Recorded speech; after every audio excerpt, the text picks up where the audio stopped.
What would you do if someone took something precious from you? Not just any object, something that defined who you are, something earned through blood and sacrifice. Mason Hawkins sits alone in his small apartment, fingers tracing the worn fabric of his military jacket. 30 years of memories stitched into every thread. He's not the man he once was. Time has a way of reshaping us all. But the airborne patch on his sleeve? That part of him remains unchanged. The morning light filters through. Dusty blinds. Mason checks his watch. 7:15 a.m. Time for his new mission. He'd never imagined at 62 he'd be starting over teaching music at Westridge High. The cello case feels heavy in his hand today, heavier than usual, like it knows what's coming. Mason smooths his jacket one. Last time runs a weathered hand through silver hair and steps outside to face the day. The hallways of Westridge High smell of floor wax and teenage rebellion. Mason moves through them like a ghost invisible to the students who rush past, except for one, Aria Hawkins. No relation, 17 and gifted beyond measure, fingers that could make a cello weep. She notices the patch on his arm. Always has. Mason was warned about the music department, about Richard Fleming, the department head, about his protégés. The band room is Mason's sanctuary. At least it was. Until today. Mason sets his cello case down, hangs his jacket carefully on the hook, moves to arrange the chairs for his first class. The door slams open. Fleming strides in, flanked by his star pupils, Lucas Turner and Jack Black, master musicians. Champion Bullies, Aria slips in behind them, head-down cello case clutched to her chest. Fleming's eyes narrow at Mason, at the jacket hanging on the hook. His voice cuts through the room. Why do we have a janitor teaching music now? The boys snicker. Mason straightens his spine. Old habits. I've been playing professionally for 40 years. Before that, I served. Fleming smirks. Served what? Fast food? More laughter. Mason sees Aria shrink further into herself, sees the boys, feeding off his humiliation. Fleming moves closer, examines the jacket. This doesn't belong in my music department. This military cosplay. We're artists here. Mason feels it coming. The moment when everything changes. Fleming's fingers close around the airborne patch, the one Mason earned jumping into combat zones, the one that represents brothers lost. With a sharp tug, Fleming rips it from the sleeve. The sound of tearing fabric echoes in Mason's ears like distant gunfire. The patch dangles from Fleming's fingers. A trophy. A taunt. Mason's world narrows to that single point, to the frayed edges where his history has been torn away. The boys are laughing. Fleming is speaking words Mason can't hear. Aria is watching with wide, horrified eyes. And then, a shadow in the doorway, tall, imposing, Stallone Sylvester, the new football coach, former Special Forces, the man who, unknown to everyone at Westridge High, once served in Mason's old unit. His eyes lock onto the patch in Fleming's hand, then shift to the torn sleeve of Mason's jacket. The room goes silent. Before we continue, comment where you're watching from. The silence in the band room stretches taut as a bowstring. Stallone Sylvester doesn't move from the doorway, doesn't speak, just watches. Fleming's smile falters under that stare. He tosses the patch onto Mason's cello case. Just a joke. Lighten up, old man. Mason's fingers close around the patch. 50 years of discipline keeps his voice steady. I'll need a needle and thread. Fleming laughs. The sound bounces off instrument cases, settles like dust on everyone's shoulders. The home economics department is down the hall. If they still teach sewing to little girls, Aria flinches. Mason notices. So does Stallone. The football coach steps fully into the room now. His presence fills the space, pushes against the walls. First day going well? His voice is casual. Too casual. Mason nods once. Military precision. First days are always an adjustment. Their eyes meet. Recognition flickers but doesn't flame. Not yet. Mason tucks the patch into his pocket, turns to the whiteboard, begins writing musical notations. Today we're discussing Bach's Cello Suite Number 1. Please take your seats, Fleming snorts, gestures to Lucas and Jack. Boys, show our new teacher what real musicians sound like. The two teenagers unpack their instruments, matching cellos. Expensive, gleaming. Mason sits back, watches. They play well, technical perfection, soulless precision. When they finish, Fleming applauds, looks to Mason. Your turn, soldier boy. Mason doesn't move, doesn't reach for his case. Class begins in 5 minutes. I'll play then, coward, Lucas whispers. Just loud enough to hear. Mason's hands remain steady, not from fear, from control. The bell rings. Students file in. Fleming and his protégés take seats at the back, spectators to the coming failure. Mason stands, addresses the class. Music is discipline, music is emotion, music is memory. He opens his case, removes not a shining concert cello, but a weathered instrument scratched and worn. The neck bears a single marking, small letters etched into the wood. AH plus MH. Aria sees it. Her eyes widen. She knows those initials. From his pocket, Mason pulls something else, a photo, faded, creased. He tapes it to the music stand. A young man in uniform, airborne wings gleaming on his chest. A cello balanced between his knees, desert sand stretching behind him. Mason positions his bow, takes a breath. The first notes of Bach fill the room. Not perfect, not flawless. Better.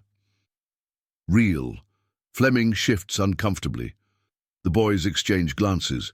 The other students lean forward. Aria watches Mason's fingers. The way they press against the strings. The calluses built over decades. The wedding ring worn thin. When the piece ends, silence follows. Not the silence of indifference, the silence of respect. Mason nods once. Thank you for listening. Now let's begin. After class, Aria lingers, waits until the others leave. That photograph, the initials on your cello. A.H. Mason's eyes soften. My wife, Anita Hawkins. Aria hesitates. Same last name as me. Mason nods. I noticed that on my roster. Coincidence can be a strange thing. Aria looks at the cello. The initials again. Was she a musician too? Mason's smile fades. The greatest I ever knew. Before Aria can ask more, Fleming returns. The patch still missing from Mason's jacket. The tear still visible.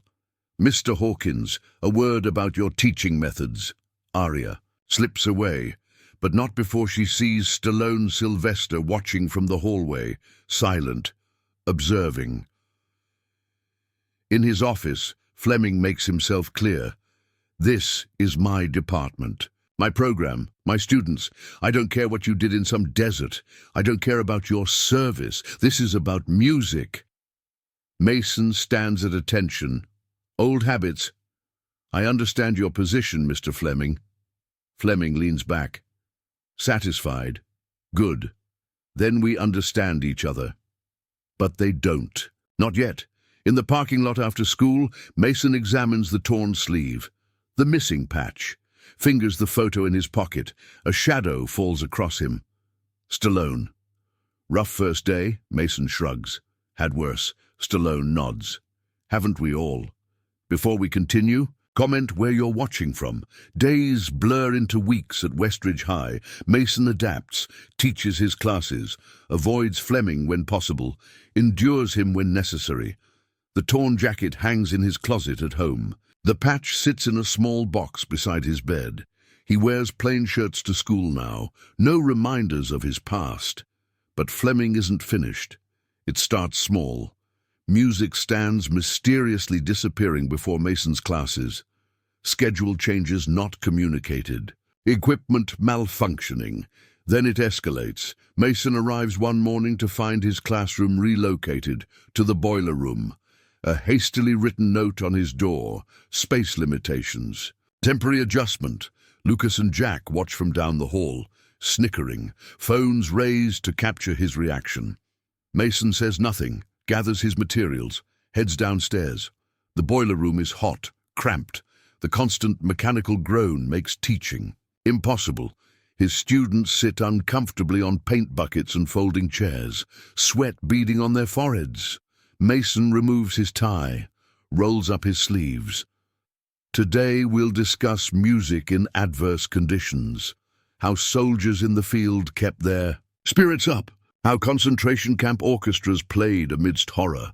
His calm dignity silences the complaints, even transforms the lesson. Arya watches him closely, sees what the others miss, the jagged scar that runs from his wrist to elbow, the way he winces when he lifts his right arm too high, the 1,000-yard stare that sometimes clouds his eyes. After class, she stays behind, helps pack up.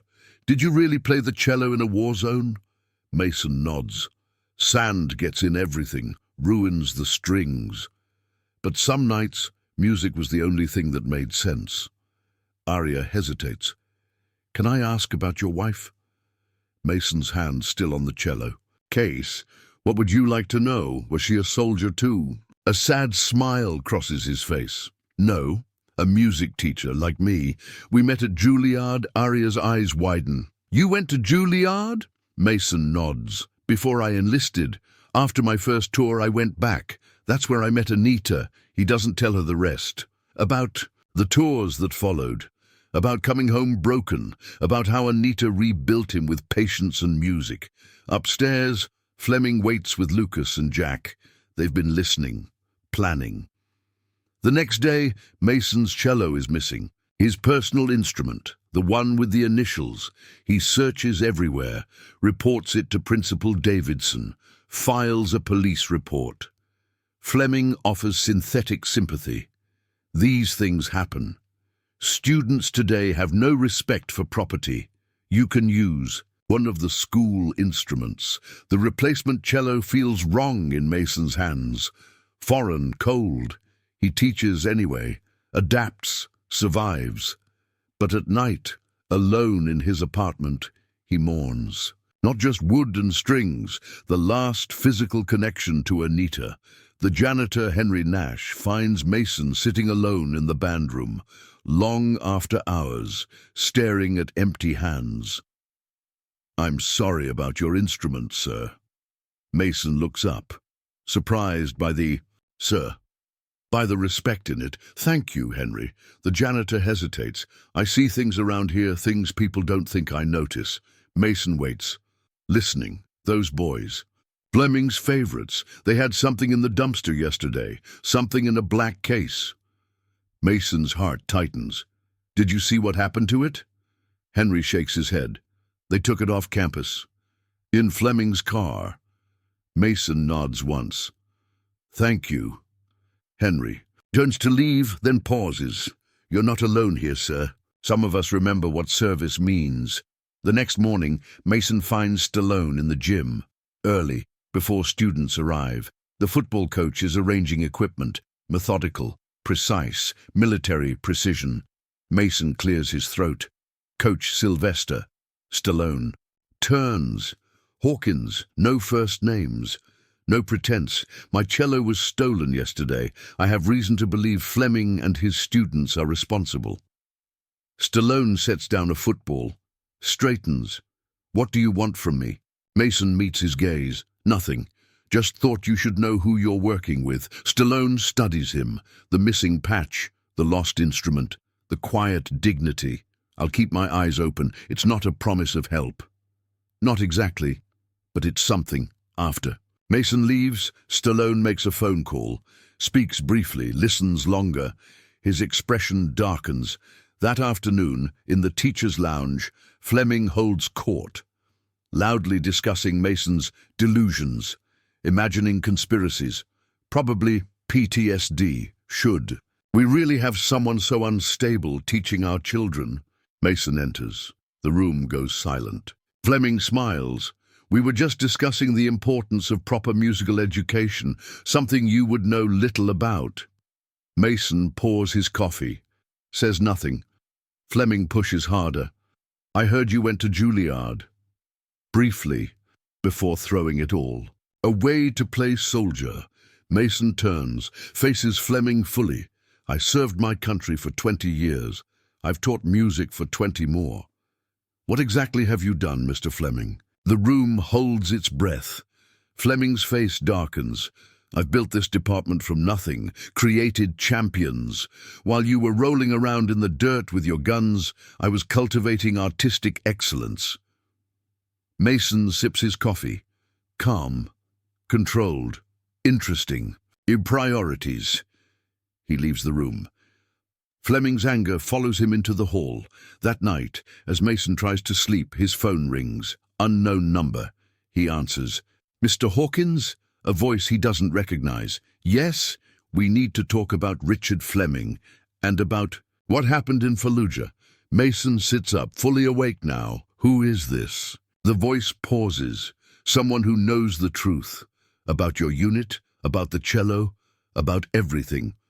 Before we continue, comment where you're watching from. Dawn breaks over Mason's apartment. He hasn't slept. The phone call replays in his mind. Someone knows about Fallujah, about the real story. Mason stands at his window, watches the neighborhood wake. Ordinary people, ordinary lives.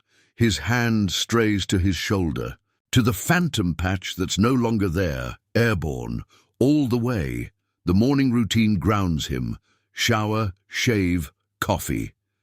He opens the box beside his bed, looks at the patch, runs his thumb over the embroidered wings. The memories rush back. Fallujah, 2004. The unit pinned down. The makeshift field hospital. The children's center they were using for cover, and the cello, somehow undamaged amidst the destruction. The doctor with shaking hands. The wounded crying out. Mason picking up the instrument, playing through the night. Through the mortar fire, through the fear, playing for the dying, playing for the living, playing for himself. He closes the box, locks the memories away, faces another day at Westridge High. The hallways seem longer this morning, the stairs more pointed, the whispers louder. By his classroom door, a crude drawing, a stick figure in a uniform, crying, the word loser scrawled beneath. Mason removes. It enters his room, prepares for class. Aria arrives early, sees the crumpled paper in his trash can, says nothing, but her eyes understand too much. Mr. Hawkins. Her voice pulls him from dark thoughts. Yes, Aria? She hesitates, then places something on his desk, a newspaper clipping, yellowed with age. I found this in the library archives, when I was researching for my history project. Mason looks down. Sees the headline. Local musician joins. Rescue mission in Fallujah. Below it, a photo, younger Mason in uniform. Cello case in hand. Beside him, a woman, beautiful, proud, Anita. Mason's fingers trace her face, the memory of her. Thank you. Aria nods. Was that your wife? Mason swallows hard. Yes. What happened to her? The question hangs in the air. Heavy with unspoken grief. She died 6 years ago, cancer. Aria's eyes fill with tears. I'm sorry. Mason straightens, folds the clipping carefully, places it in his wallet. She's the reason I teach. She believed music heals, even the deepest wounds. The conversation ends as other students arrive, but something has shifted between them, a connection forged. After school, Mason finds Stallone in the parking lot. The football coach is loading equipment into his truck. Preparation for Friday's game. Did you call me last night? Stallone looks up. No, why? Mason explains the strange conversation. The mention of Fallujah. The claim of knowing everything. Stallone's expression darkens. Have you told anyone else about this? Mason shakes his head. Good. Keep it that way. Stallone finishes loading the equipment, closes the truck door. Come by. My place tonight. We need to talk. He scribbles an address on a scrap of paper, hands it to Mason. 8 o'clock. Come alone. Mason pockets the address, nods once. Before he can ask questions, Principal Davidson approaches, her expression grave. Mr. Hawkins. A word in her office. Davidson gets straight to the point. We've received complaints about your teaching methods, about your references to military experiences, about your stability. Mason sits perfectly still, back straight, hands on knees. I understand. Davidson sighs. Fleming is pushing for your dismissal, claims you're traumatizing students with war stories. That you're unqualified. Mason says nothing. Davidson studies him. For what it's worth, I don't agree. But I need you to lie low. No confrontations, no military references, just teach music. Mason nods. I can do that. Davidson looks relieved. Good. And Mason, find that cello, prove the theft. Give me something to fight with. At home, Mason paces. The walls of his apartment close in, the silence deafening. He looks at the torn jacket, at the empty cello stand in the corner, at the photo of Anita on the mantel. What would you do, Nita? How would you fight this battle? No answer comes, just the ticking of the clock. Moving toward 8, Mason grabs his keys, heads for his car. Stallone's. Address leads to a small house on the edge of town. Nothing fancy, practical, like the man himself. Mason parks. He approaches the door, knocks twice. Stallone opens it, steps aside. No greeting. Inside, the house is sparse. Minimal furniture, no decorations except for one wall. Photos, dozens of them. Men in uniform, in desert landscapes, in mountain passes. In moments of rare laughter, and in the center, a larger image, a group of soldiers gathered around a young Mason. And his cello. Stallone hands him a beer, points to the photo. Operation Harmony, that's what they called it. Your concerts in the combat zone. Mason stares at the image, at faces he'd tried to forget. You were there? Stallone nods. Different unit, same hell. He points to a figure in the background, barely visible. Much younger. That's me. Second tour. After my brother died. Mason looks closer, sees the pain in the young man's eyes, the same pain he'd carried. Your music kept us human, reminded us what we were fighting for. Mason sinks into a chair, the weight of memory pressing down. Why didn't you say something when we met at school? Stallone shrugs. Didn't think it mattered anymore. Until Fleming started his crusade. He sits across from Mason, leans forward. They found your cello. Mason's. Heart stops. Where? Lake Westridge. Bottom of it. Some kids fishing found it yesterday. Called the police. Mason closes his eyes. Feels the loss anew. Can it be recovered? Stallone shakes his head. Water damage. It's gone, Mason. The silence stretches. Between them, 2 warriors, 2 survivors, connected by music and memory. Stallone stands, moves to a closet, removes something, a box, long, narrow. What I'm about to show you stays between us for now. He places the box on the table, opens it. Inside lies another cello, not Mason's but identical, down to the initials carved in the neck. A.H. plus M.H. Mason stares, uncomprehending how. Stallone sits back. She made 2. Your wife. 1 for war, 1 for home. Mason's hands shake as he reaches for the instrument. Stallone's voice seems to come from far away. There's more to the story, Mason. More than, about Anita, about Fallujah, about why Fleming really hates you. The cello feels familiar in Mason's hands. A ghost made solid. He runs his fingers over the initials. A.H. plus M.H. Carved with love, with purpose. How did you get this? Stallone sits heavily. Your wife contacted me 6 years ago, just before she died. Mason's head snaps up. That's impossible. She didn't know you. Stallone meets his gaze. She knew about Operation Harmony, knew I was there, found me through veteran networks. He pulls out an envelope, yellowed with age, hands it to Mason. She sent this with the cello, asked me to keep both. Safe. Until the time was right, Mason opens the envelope, sees Anita's handwriting. His vision blurs. My dearest Mason, if you're reading this, I'm gone, and you've met Stallone. I'm sorry for the secrets, but some truths need the right moment. The cello you're holding is the twin of your beloved instrument. I made them both during your second deployment. One traveled with you through war zones. This one stayed with me.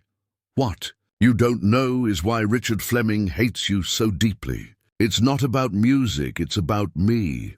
Before I met you, Richard and I were engaged. When I broke it off to be with you, something broke in him. He's carried that hatred for 30 years. He followed our careers, celebrated your deployments, hoping you wouldn't return, raged at your musical accomplishments. When I learned my cancer was terminal, I discovered he'd taken a position at Westridge High. I knew someday you might cross paths. I knew he would try to destroy what remains of us.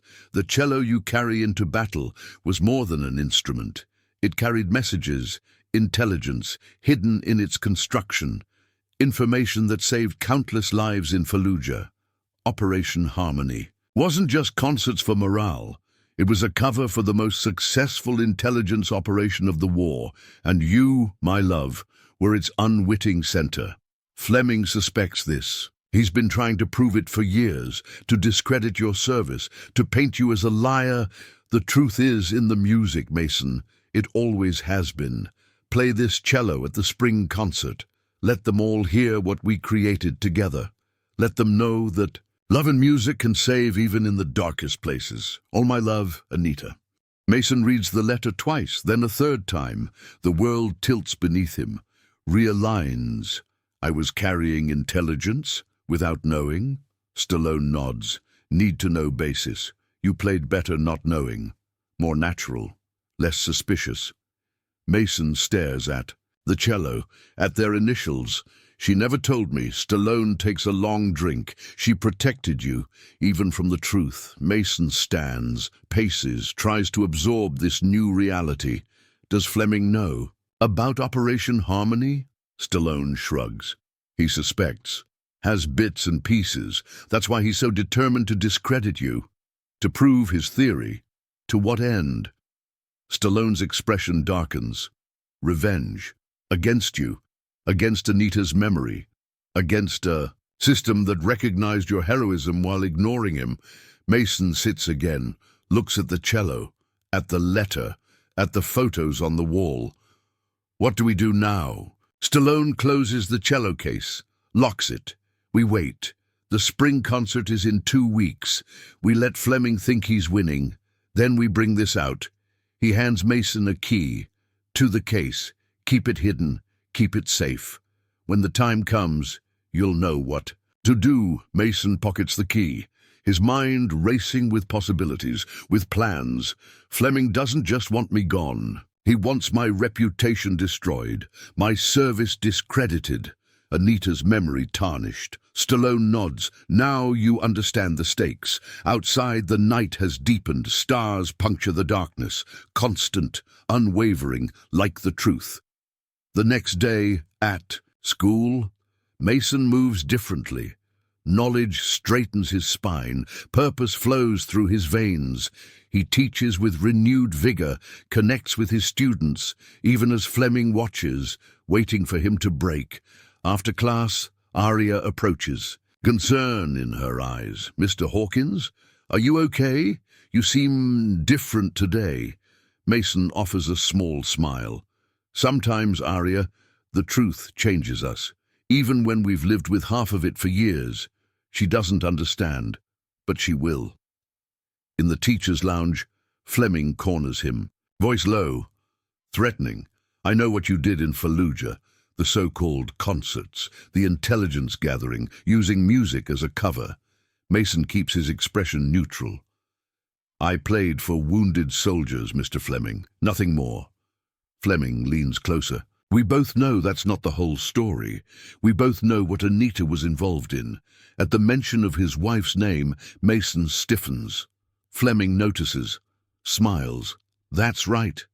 I knew her better than you think. Before she chose you. Before she betrayed me, Mason maintains his composure with effort. The spring concert is in 2 weeks. I suggest we focus on preparing our students. Fleming's smile widens. Oh, I'm preparing them for a very special performance. He walks away. Confident, triumphant. Mason watches him go. Understanding dawning. Fleming has something planned, something public, something designed to humiliate. In the hallway, Mason passes Henry. The janitor nods once. Respectful Sir Mason returns the gesture. Later in his empty classroom, Mason finds a note. Tucked under his keyboard, I can help. It's simple, direct, unexpected. That evening, Mason meets Henry at a diner outside town. Away from prying eyes, away from wagging tongues, the janitor is already there, nursing a coffee, waiting. Mason slides into the booth, orders the same. You said you could help. Henry nods. I was in Iraq too. Different time, different war, same hell. Mason studies him. The calloused hands, the watchful eyes, the military bearing hidden beneath civilian clothes. Henry continues. I've been watching Fleming and his boys. They're planning something for the concert, something big. What have you heard? Henry leans forward. They have recordings of you in Fallujah, playing while intelligence was gathered. They're going to play them, call you a spy, discredit your service. Mason's blood runs cold. How would they get such recordings? Henry shrugs. Fleming has connections. Old grudges run deep, and money talks. Mason considers this, the implications, the damage. Can you find out more? Henry nods. Already working on it. I clean Fleming's office after hours. He's not as careful as he thinks. Thank you. Henry waves it away. We take care of our own. Before leaving, he slides a small object across the table, a sewing kit for your jacket. Some things should be restored. Mason pockets it, grateful for this small kindness, this recognition. At home, he takes out the torn jacket, the patch, the sewing kit. His fingers remember the motion, the careful stitching, the precise placement. As he works, Anita's letter plays in his mind, her final message, her last gift. The truth is, in the music, Mason. He finishes repairing the jacket, hangs it carefully. Ready. Then he calls Stallone. I need the cello. For practice. Before the concert, Stallone hesitates. It's safer here, Mason insists. I need to play it, to connect with it, to understand what Anita built into it. A long pause. Then agreement. I'll bring it tomorrow, after school. Be careful, Mason. Fleming's watching. Mason hangs up, looks again at the jacket. At the restored patch, some battles are fought with weapons, others with truth. This one would be fought with music, Anita's music. Before we continue, comment where you're watching from. The night of the spring concert arrives. Westridge High's auditorium fills with parents, teachers, community members. Mason stands backstage, the second cello hidden in a storage room, his repaired jacket hanging in his office, waiting.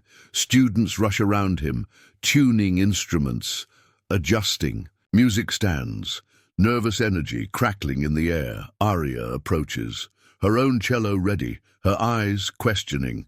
Are you prepared for your solo, Mr. Hawkins? Mason nods. Some performances define us, Aria. This will be one of them.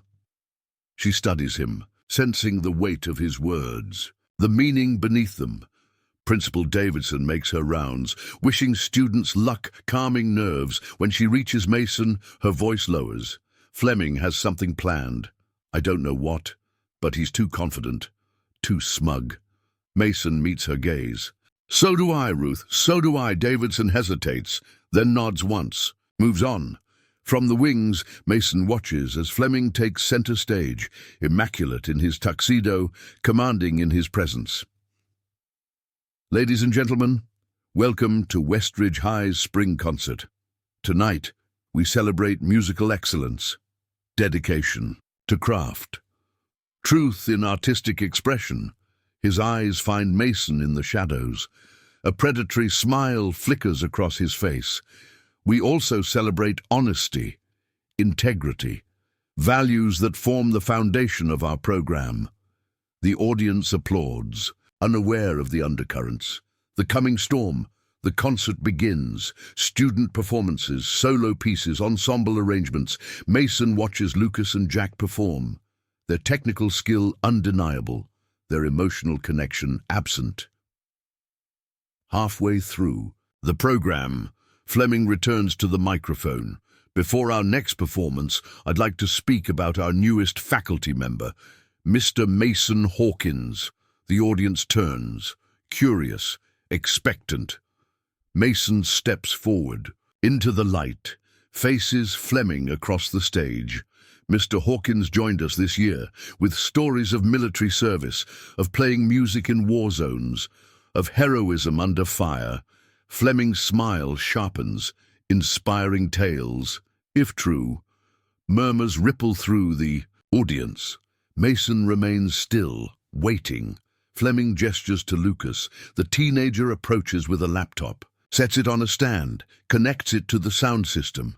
What you're about to hear was recorded in Fallujah, Iraq, 2004, during what was called Operation Harmony. He presses play. The sound of cello music fills the auditorium. Beautiful, haunting. Mason's playing, then beneath it voices speaking in Arabic, coordinates, locations, military information.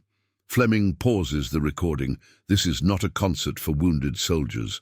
This is espionage, using music as cover. He turns to Mason. You weren't a musician bringing comfort. You were a spy, using your cello to gather intelligence, putting real musicians to shame. The audience stirs, uncomfortable, confused. Mason steps forward. Toward the microphone, Fleming blocks his path. I'm not finished. He plays another recording, a woman's voice, Anita, speaking to someone about hidden compartments, about information concealed in a cello, about Operation Harmony. Mason's heart stops.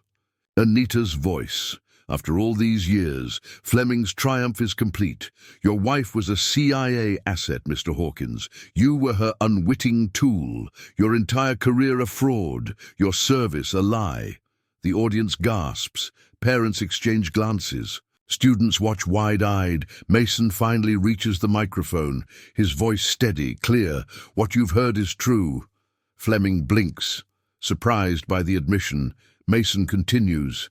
Music has power beyond notes and melodies. It can hide truths. It can reveal them. It can save lives. He looks out at the audience, at the stunned faces, at Aria's wide eyes. Operation Harmony saved 147 American lives and countless Iraqi civilians. Information gathered during those concerts prevented bombings, ambushes, massacres. He turns to Fleming. Yes, my wife worked with intelligence services. Yes, my cello carried information. And yes, I played while brave men and women risked everything for freedom. Mason steps back from the microphone, walks to the side of the stage, to where Stallone now stands, holding the cello case. Fleming laughs nervously. Your cello was destroyed, Mason.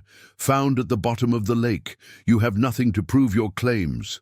Mason takes the case from Stallone, opens it, removes the second cello. The auditorium falls, silent. All eyes on the instrument. On the initials carved in its neck, AH plus MH. Mason positions himself center stage, sits, adjusts the cello between his knees. Before I play, there's something you should know. My wife made 2 cellos, identical, one for war, one for peace. He looks directly at Fleming. The one you destroyed was precious to me. But this one carries the truth. Mason places the bow against the strings, begins to play. Not Bach, not classical repertoire, a different piece. One unknown to the audience, one Anita composed. As the music fills the space, Stallone moves to the back of the auditorium, to a projector, starts a video. On the screen behind Mason, images appear. Fallujah, wounded soldiers. Children in a makeshift school, Mason playing his cello amidst the chaos, bringing momentary peace, creating space for healing. The audience watches, transfixed, moved. Fleming stands, frozen. Fleming stands frozen, his victory crumbling before his eyes. The images continue. Mason playing for wounded soldiers, for traumatized children, for weary medical staff. Then new footage appears. Anita, in a military hospital, playing her own cello, for the wounded flown home. Mason's music shifts, merges with the recorded sound of Anita's playing, their melodies intertwining, past and present united. The audience sits spellbound, witnessing something beyond a school concert, beyond a personal vendetta. Fleming steps forward, attempts to interrupt. This proves nothing, staged propaganda. His voice sounds small, petty, lost in the power of the music. Principal Davidson moves to his side, takes his arm. Firmly. "Sit down, Richard, or leave." In the back of the auditorium, a door opens. 3 men in suits enter, military bearing, purposeful. Movement? Mason continues playing, the bow dancing across strings, his eyes closed, lost in memory, in truth. When the piece ends, silence fills the space, complete, reverent. Then, from the back row, someone stands. An elderly man, silver-haired.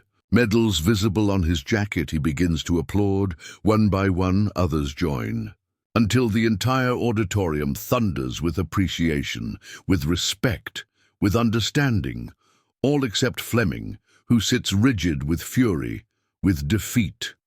Mason bows once, places the cello carefully on its stand, steps to the microphone.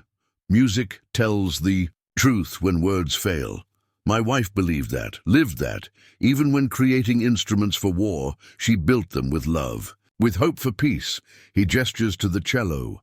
This instrument will be donated to Westridge High, to inspire future musicians, to remind them that art serves many purposes, that beauty can exist alongside duty. The applause renews, stronger, deeper. Fleming stands abruptly, pushes past students, storms toward the exit, only to find his path blocked. By the 3 men in suits, one steps forward, shows identification, speaks too quietly for the audience to hear. Fleming's face drains of color.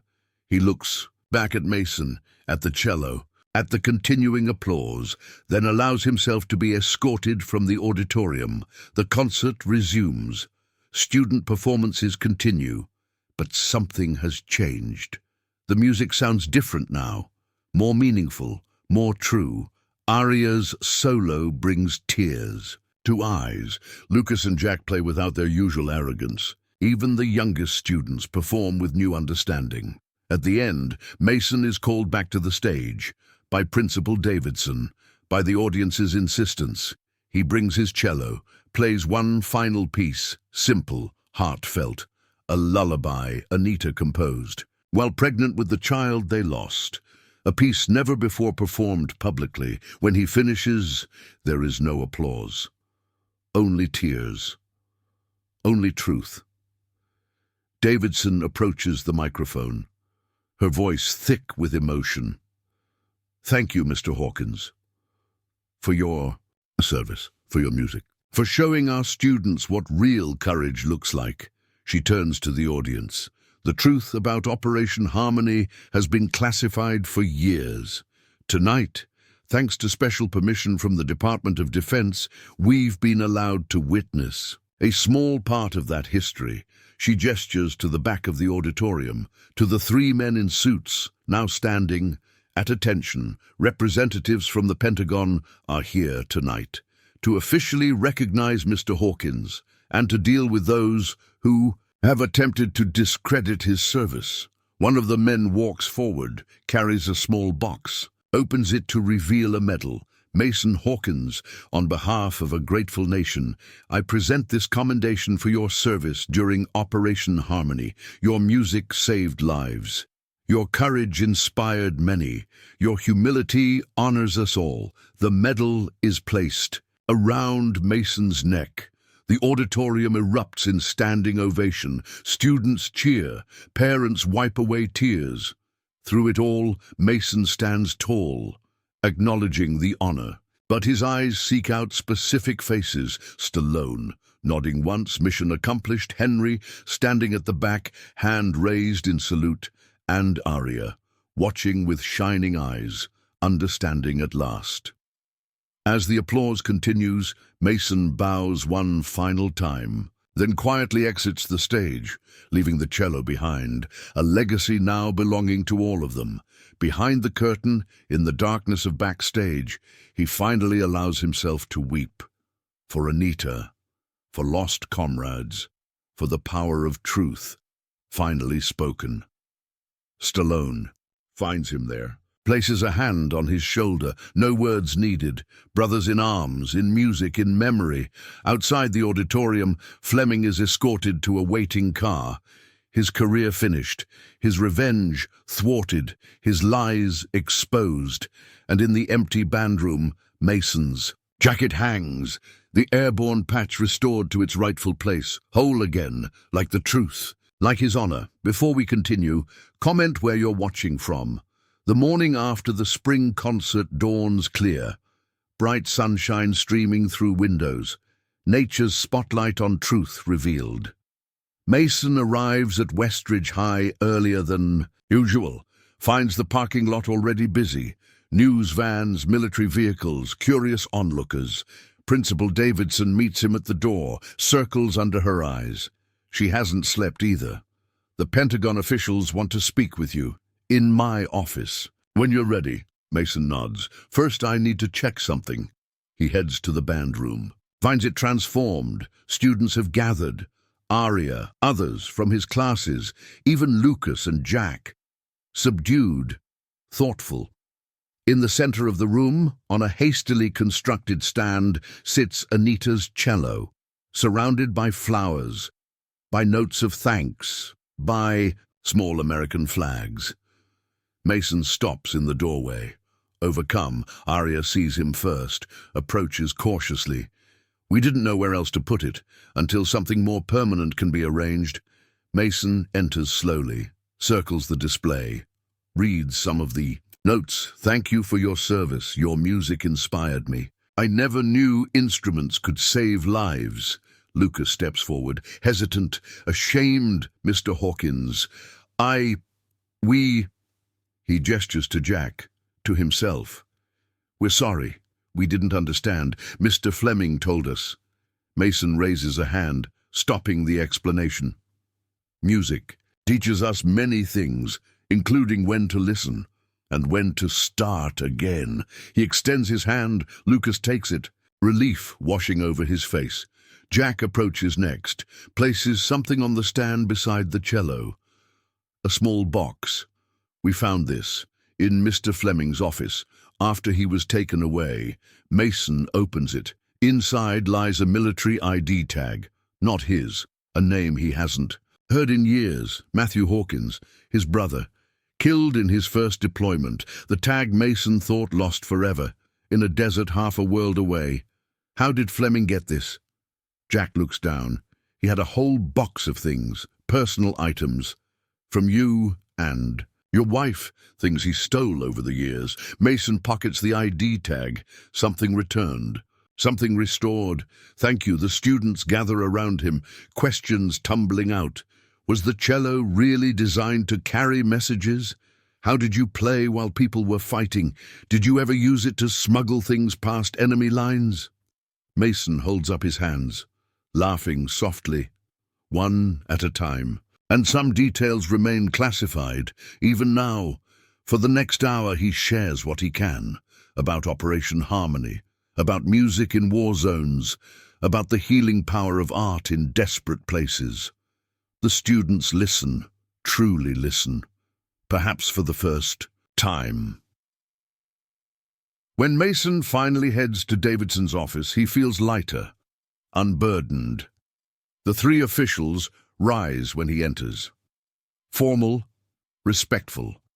Colonel Hawkins, the rank he retired with. The title he rarely uses. We've reviewed the situation. Mr. Fleming is in custody, charged with theft, with unauthorized possession of classified materials, with attempted defamation of a decorated veteran. Mason sits across from them. Waits. There's more to discuss about Operation Harmony, about declassifying certain aspects for educational purposes. Mason raises an eyebrow. You want to make this public? After all these years? The lead official nods. Times change. New generations need these stories, need to understand that service takes many forms. He slides a folder across the desk. Permission to speak about your experiences. Within parameters. Mason opens it, scans the documents, the clearances, the guidelines. Why now? The man smiles slightly. Your wife's final request, in her will, that once Fleming was exposed, the truth could be shared. Mason stares at them. Anita planned all this, from beyond the grave. The official nods. She was remarkable. One of our finest assets, and she loved you very much. Davidson clears her throat, overwhelmed by the implications, by the history unfolding in her office. What happens to our music department now, with Fleming gone? The officials exchange glances, then look to Mason. That's for you to decide. But we have a suggestion. Later that day, an assembly is called. The entire school gathered in the auditorium, buzzing with rumors, with speculation. Davidson takes the stage, brings order with raised hands. As you've heard, Mr. Fleming is no longer with Westridge High. Recent events have necessitated changes in our staff, in our understanding of history, in our appreciation of service. She gestures to Mason, seated in the front row. Next to Stallone, Colonel Mason Hawkins has agreed to serve as our interim music department head, while continuing his teaching duties. While sharing his unique perspective on music in service to others, applause erupts. Genuine, enthusiastic, Mason stands, acknowledges the honor with a slight bow, then moves to join Davidson on stage. Thank you for this opportunity, for your trust, for allowing me to continue Anita's legacy. He surveys the students, sees the curiosity in their eyes, the newfound respect. Music has power beyond entertainment, beyond personal expression. It can build bridges between cultures. It can carry messages when words are too dangerous. It can heal wounds no medicine can touch. He pauses. Lets the words sink in. As your teacher, I promise to honor all forms of musical expression, all levels of ability, all reasons for playing.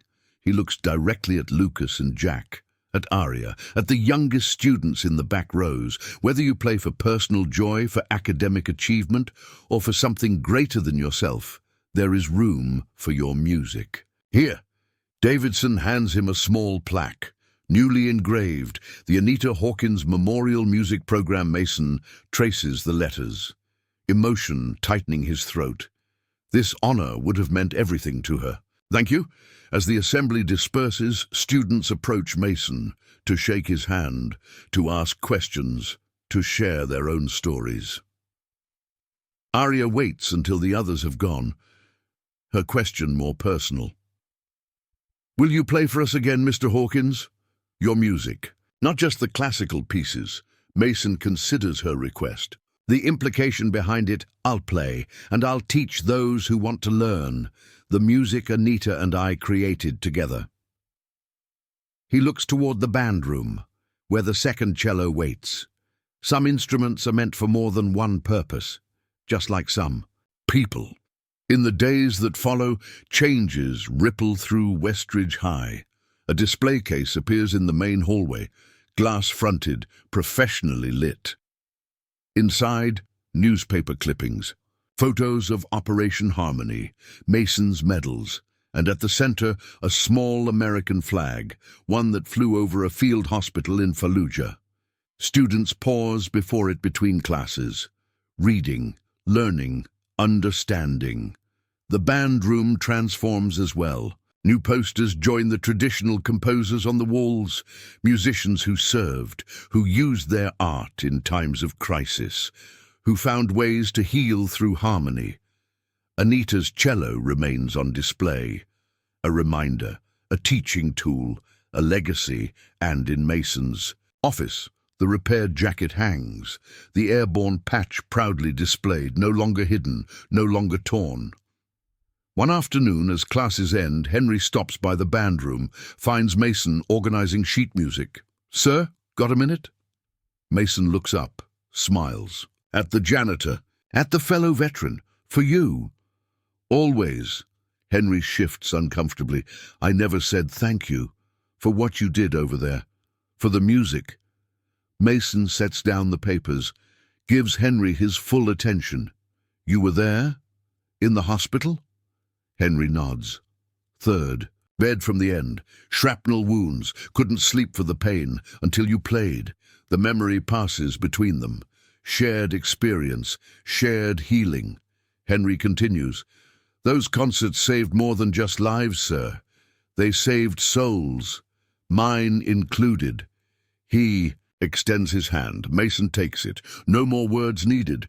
As Henry leaves, Stallone appears, leans against the doorframe, observes the changed room, the changed man within it. "So, Colonel, how's civilian life treating you now?" Mason laughs. "Better than expected, Captain. Much better."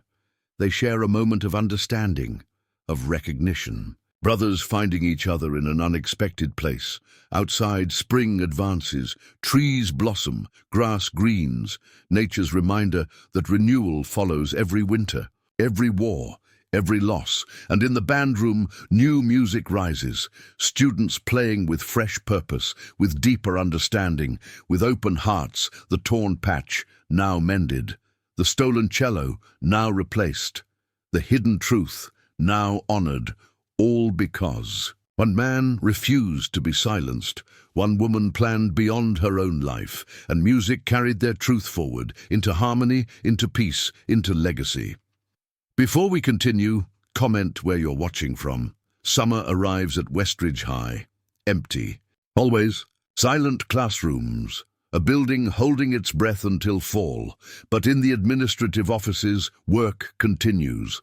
Plans form, decisions made, the future taking shape. Mason sits across from Principal Davidson, reviewing proposals for the coming year. For the renamed music program, the budget includes funding for a new position, assistant director, someone to help build what they've started. "I have a suggestion, Ruth." Mason slides a file across the desk. Davidson opens it, reads the name, Henry Nash, our janitor. Mason nods. Before he was a janitor, he was a music teacher in Chicago, before his deployment, before his injuries. Davidson studies the resume, the qualifications, the recommendations. Why didn't he ever say anything? Mason smiles sadly. Some wounds take longer to heal. Some skills feel lost after trauma. Some men need time to find themselves again. She closes the file, considering. "Can he still play?" Mason nods. "Beautifully. I've heard him. Late at night. When he thinks the building is empty." Davidson makes her decision. "I'll interview him next week. No promises."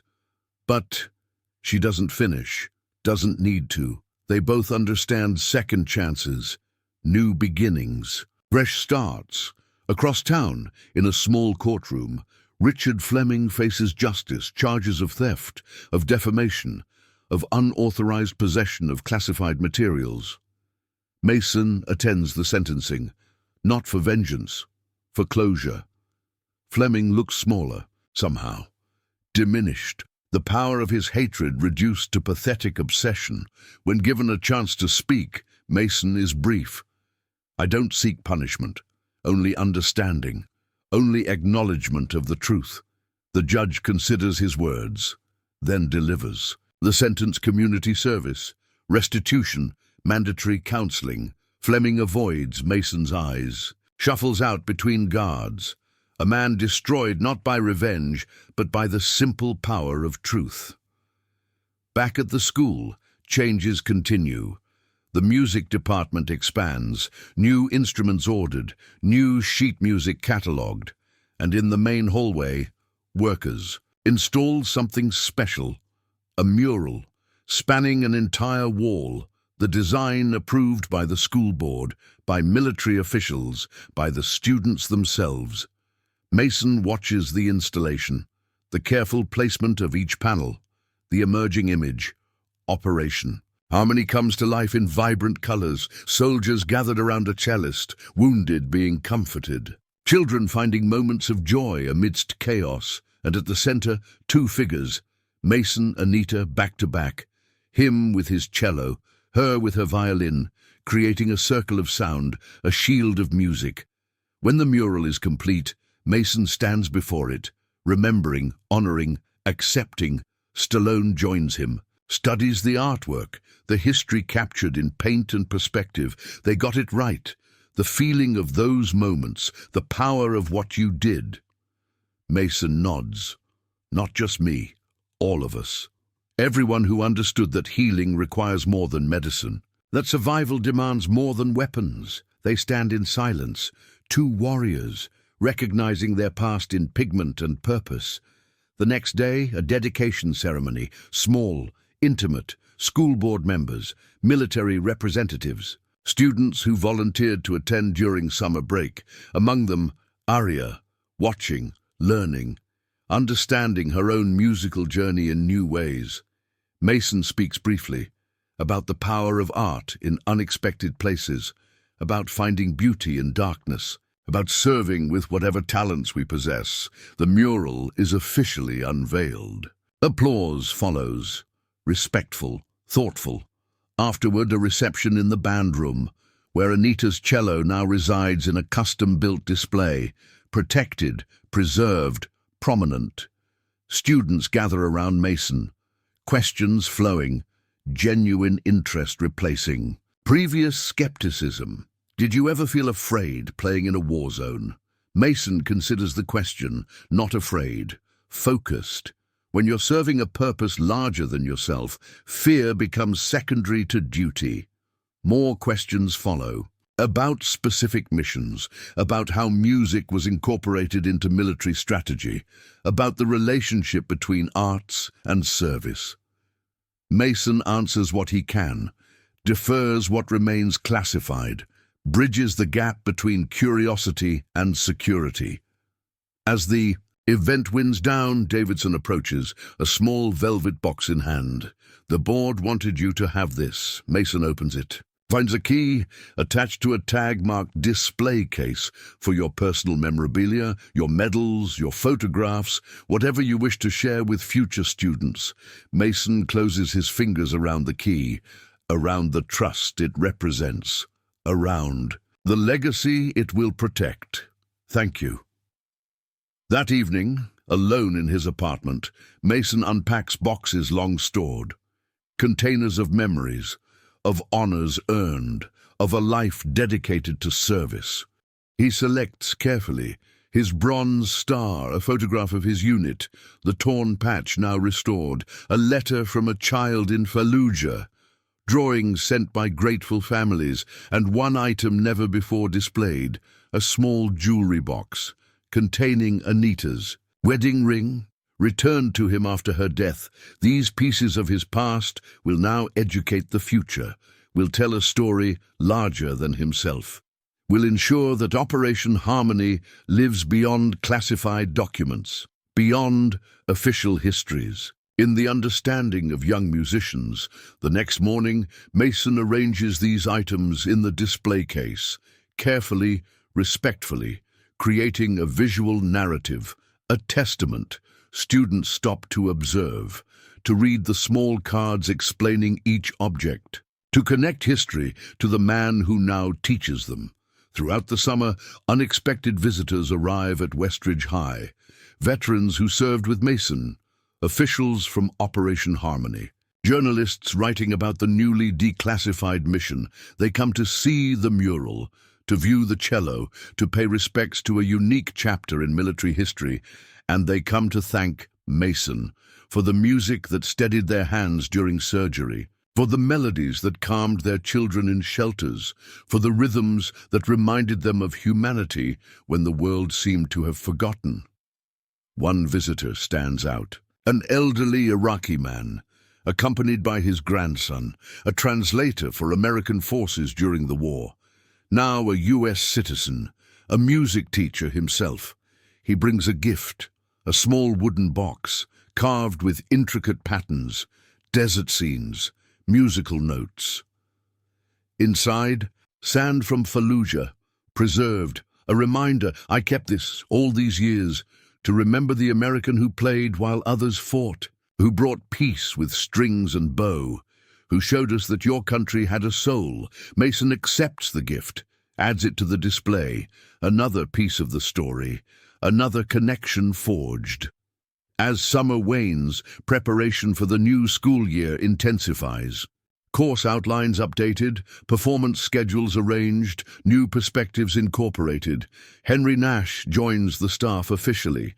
Assistant Director of the Anita Hawkins Memorial Music Program, his posture straighter, his eyes clearer, his purpose renewed. Together, he and Mason create something new, a curriculum that honors classical traditions while acknowledging music's role in history, in healing, in connecting diverse experiences. Students register for classes more than ever before, drawn by the story now embedded in the school's identity, by the legacy displayed on its walls, by the truth finally acknowledged, the torn patch now mended, the stolen cello now honored, the hidden history now celebrated, institutional recognition of personal sacrifice, of service beyond the expected, of music that transcended its traditional boundaries. And through it all, Mason finds his own healing, in teaching, in sharing, in honoring Anita's memory through the students whose lives he touches. The circle completes, the harmony resolves, the melody continues. Through new hands, new hearts, new understanding. Before we continue, comment where you're watching from. The first day of the new school year dawns bright, promise hanging in the air, potential waiting to be realized. Mason stands before his classroom door, name freshly painted on the frosted glass. Colonel Mason Hawkins, Director, Anita Hawkins Memorial Music Program. His fingers trace the letters, especially her name, always her name. Students file past in the hallway. Some nod in recognition, others stare curiously, freshmen wondering about the mural they've seen, about the display case, about the man now legendary at Westridge High. Mason enters his classroom, sets his briefcase on the desk, hangs his jacket carefully on the hook, the airborne patch visible, no longer hidden, no longer something to explain away. The room fills gradually, returning students, new faces, all watching him with different eyes than last year. Aria takes her usual seat, cello case beside her, a quiet confidence in her posture now, a purpose in her presence. Mason stands before them, surveys the faces, the instruments, the potential. Welcome to a new year, a new beginning, a new understanding of what music can be. He moves to the whiteboard, writes a single question. What purpose does your music serve? The students consider this, some confused, some intrigued, some already formulating answers. Mason continues. Before we discuss technique, before we practice scales, before we prepare for competitions, we must understand why we play. He gestures to the cello displayed at the side of the room. Anita's instrument, now a teaching tool, a reminder. This cello served many purposes. It brought comfort to the suffering. It carried information that saved lives. It built bridges between cultures. It preserved humanity in inhumane conditions. Mason moves among the desks, making eye contact with each student. Your instrument can serve purposes beyond personal expression, beyond academic achievement, beyond applause. What will your music do in this world? Who will it touch? How will it matter? The question hangs in the air, challenging, inspiring, transforming an ordinary music class into something profound. Aria raises her hand, speaks without waiting to be called on. My music will tell stories that need to be heard, will preserve memories that shouldn't be forgotten, will connect people who might otherwise remain strangers. Mason nods, appreciation in his eyes. Other students offer their answers, some hesitant, some bold, all thinking beyond themselves for perhaps the first time. My music will comfort my grandfather with dementia. My music will raise awareness about climate change. My music will help children with autism express themselves. Mason listens, acknowledges each contribution, builds on each insight. By the end of the class, something has shifted. The atmosphere, the expectations, the purpose. As students pack up their instruments, Mason notices Lucas lingering, the once arrogant protégé now uncertain, seeking, "Mr. Hawkins, could I speak with you?" Mason gestures to a chair, takes one himself, gives Lucas his full attention. The teenager struggles to find words, starts, stops, finally speaks from the heart. "Want to apologize, again, for what happened last year. For my part in it." Mason waits, sensing there's more. Lucas continues. "Mr. Fleming taught me to play perfectly, technically flawless, but yesterday," he pauses, emotion tightening his voice. "Yesterday I watched the documentary about Operation Harmony, about what you did in Fallujah, about how your music saved lives, and I realized I've never played for anything that mattered, never used my talent for anyone but myself." Mason considers the young man before him, the genuine remorse, the desire for redemption, for purpose. "What would you like to change?" Lucas looks up, hope flickering in his eyes. "Everything, how I play, why I play, who I play for." Mason nods, understanding, accepting, "Then we'll start there. With purpose, the technique you already possess. Now we find the heart behind it." Throughout the day, similar conversations unfold, students seeking more than grades, than competitions, than accolades. They want meaning, connection, impact.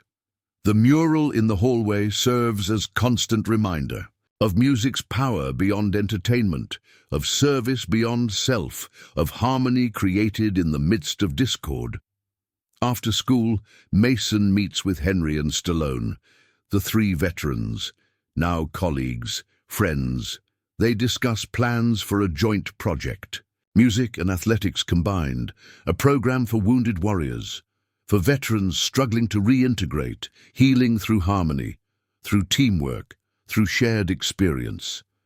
The idea takes shape, gains momentum, crosses traditional boundaries. Just as Operation Harmony did years ago. As weeks pass, changes manifest throughout Westridge High. Music flows from unexpected places. String quartets practice in the gym. Athletes join the choir. Barriers dissolve. The display case expands. New items added.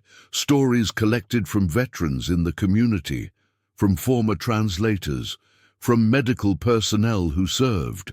The narrative grows beyond Mason, beyond Anita, beyond Operation Harmony, into a broader understanding of service, of sacrifice, of using one's talents for purposes greater than self. On Veterans Day, a special concert, the auditorium filled beyond capacity, community members, military personnel, students and families. Mason directs the first half, traditional, patriotic pieces, solemn tributes, historical compositions. Then he steps aside, allows Henry to take the podium, to direct the piece he's composed, his own musical testimony. Aria performs a solo, powerful, moving, her cello singing of loss and hope, of darkness and light, of war and peace. When the music ends, no one moves. No one speaks, no one breathes. Then slowly they rise, not in applause, in silent respect, in recognition, in understanding. Later, as the auditorium empties, Mason stands alone on stage, reflecting, remembering, recognizing how far they've come. Stallone joins him, places something on the conductor's stand, a photograph, recently discovered, recently declassified young Mason, young Stallone, standing together in Fallujah, unaware their paths would cross again, that their service would continue in different form. Some journeys don't end when the uniform comes off. Some missions continue in civilian life. Some partnerships are formed in war but flourish in peace. What we did mattered, Mason. What we do now matters too. Mason nods, takes the photograph, adds it to his collection, to the growing historical record. As winter approaches, an envelope arrives. Official letterhead. Department of Defense. Inside, notification that Operation Harmony has been fully declassified, that Mason's role has been officially recognized, that the program's success has become part of military curriculum. Music as strategy, arts as healing, culture as connection. Mason shares the news with his students, not boasting, not seeking acclaim, simply closing the circle, completing the record. They respond with questions, with interest, with growing understanding of how their own talents might serve purposes. They've yet to imagine, what would you do if someone took something precious from you? The question that began this journey now finds its answer, not in revenge. Not in bitterness, not even in justice, but in truth, in service, in harmony. Mason stands before the mural, traces the painted outline of Anita's face, of his younger self, of the moment when music became more than notes on a page. The torn patch, now mended, the stolen cello now honored, the hidden truth now celebrated, and Mason Hawkins, once silenced by Fleming's hatred, now speaks through music. Through teaching, through quiet dignity that needs no defense, the legacy continues. In Aria's growing confidence, in Lucas's newfound purpose, in Henry's reclaimed identity, in all the students who now understand that their talents carry responsibility, that their music can heal, can connect, can serve. The final bell rings, another day ends. But the melody continues. In classrooms where students practice with new intention, in hallways where the mural inspires with silent testimony, in hearts where music and service have found common ground. Mason gathers his things, puts on his jacket, the airborne patch visible against the dark fabric, no longer torn, no longer hidden, no longer something to explain away, just part of who he is, who he has always been, who he will continue to be, a musician who served, a soldier who played, a teacher who understands that harmony can be found in the most discordant places. And as he walks through the doors of Westridge High, Mason Hawkins carries forward not just his own legacy, not just Anita's memory, but the enduring truth that music, like courage, serves purposes beyond ourselves, beyond applause, beyond recognition, beyond time. If this story moved you, like, share, and subscribe.